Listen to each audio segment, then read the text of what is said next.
통합당 비례대표 지성호 저 의원입니다. 위원장을 보고 질의하십시오. 아, 예. 네. 예, 반갑습니다.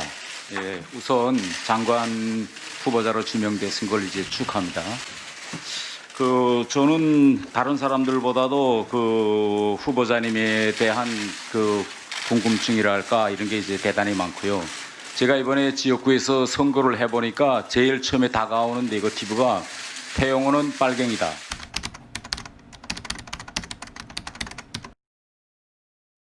사상검증 안 됐다. 이게 첫 번째 네거티브였습니다.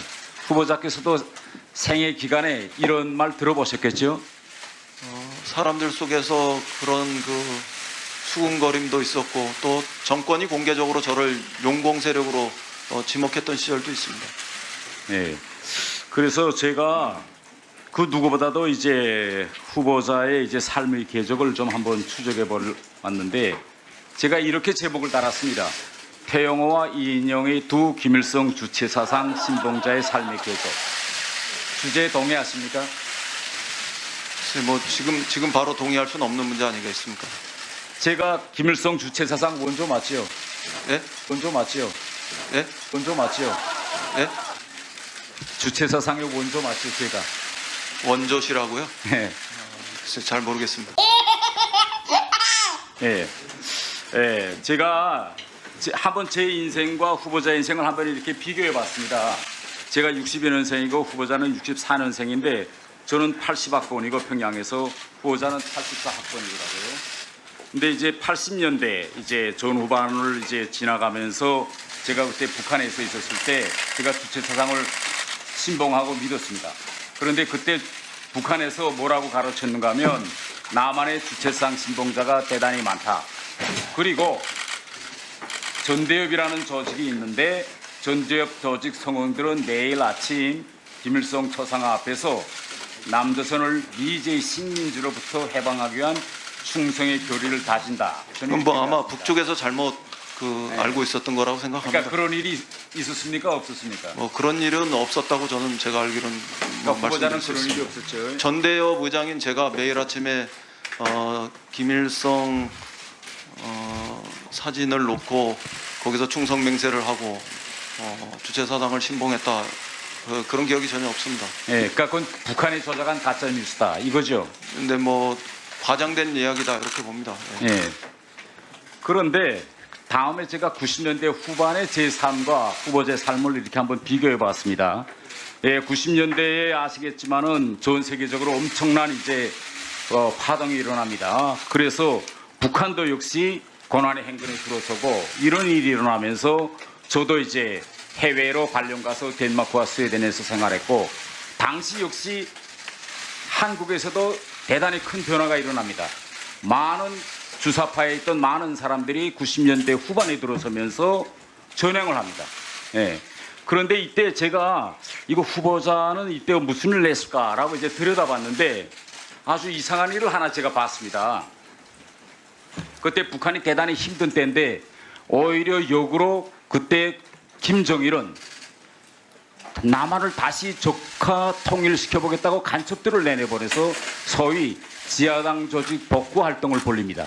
그런데 그때 내려왔던 간첩이 쓴 책이 있습니다. 여러분 이거 다 거짓말인 걸 아시죠? 아무도 나를 신고하지 않았다. 혹시 이 책 읽어보신 적 있으십니까?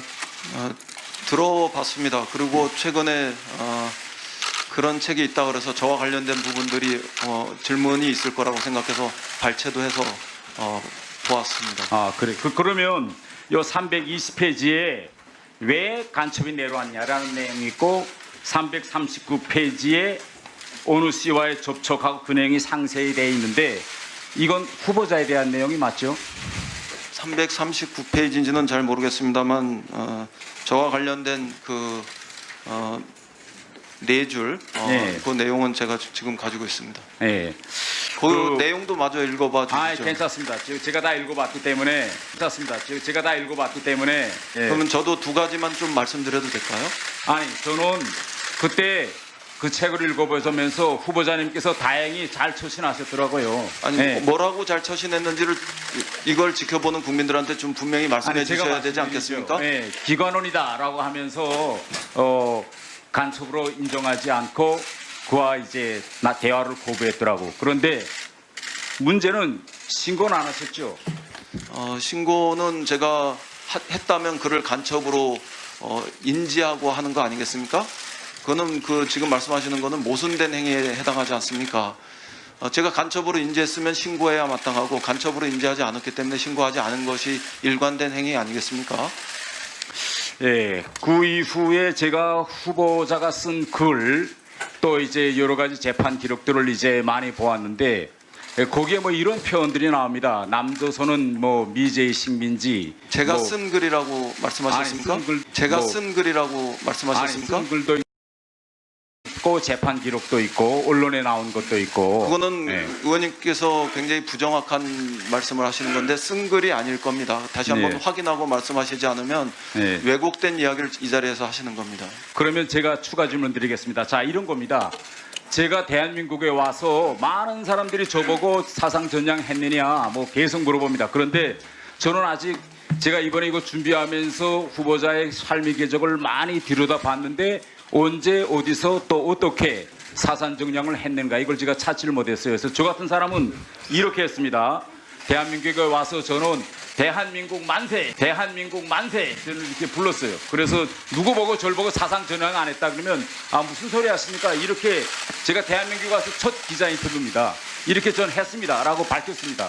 혹시 후보자님께서도 언제 또 어디서 이렇게 나는 주체 사상을 버렸다, 너는 주상 신봉자 아니다라고 하신 적 있습니까? 공개 선언 같은 거. 그 이른바 전향이라는 것은 네. 태 의원님처럼 북에서 남으로 오신 분에게 전형적으로 해당하는 얘기 아니겠습니까? 네. 제가 남에서 북으로 갔거나 북에서 남으로 온 사람이 아니지 않습니까? 네. 그런 저에게 사상 전형을 여부를 묻는 거는 아무리 그 의원님이 저한테 청문위원으로서 물어보신다 해도 그는 온당하지 않은 그런 질의 내용이라고 생각합니다. 또 하나는 남쪽은 이른바 사상과 양심의 자유 이런 것들이 법적으로는 되지 않아도 또 사회 정치적으로 우리 민주주의 발전 수준에서 그렇게 강요하는 것이 아니지 않습니까? 그런 측면에서 놓고 보면 의원님께서 저에게 사상 전향 여부를 다시 물어보시는 것은 아직 남쪽의 민주주의에 대한 이해도가 떨어지는 것이다. 저는 이렇게 말씀드릴 수밖에 없습니다.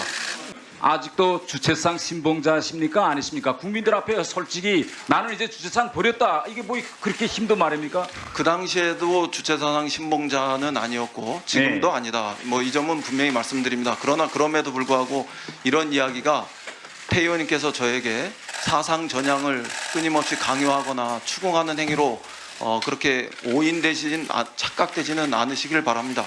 아니, 이제 방금 말씀하셨습니다. 존경하는 김영호 의원께서 이 이제 자리는 30초 사상을 됐으니까. 검증하는 자리다라고 김영호 의원님이 말씀하셨습니다. 저는 그래서 사상 검증과 이거 민주당 의원들도 이 자리를 사상 검증의 자리로 인정하느냐는 이렇게 생각하고 물어본 겁니다. 근데 그 말이 그렇게 힘드십니까? 사상 검증과 사상 전향을 제가 강요하시는 제가 것은 아니, 굉장히 검증하는 다른 거죠. 이야기라고 주체 생각합니다. 사상을 믿는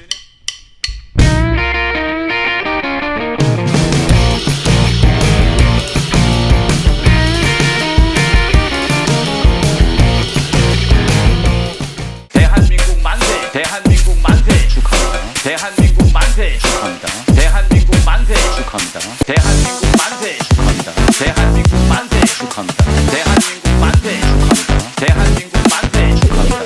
대한민국 만세 축하합니다.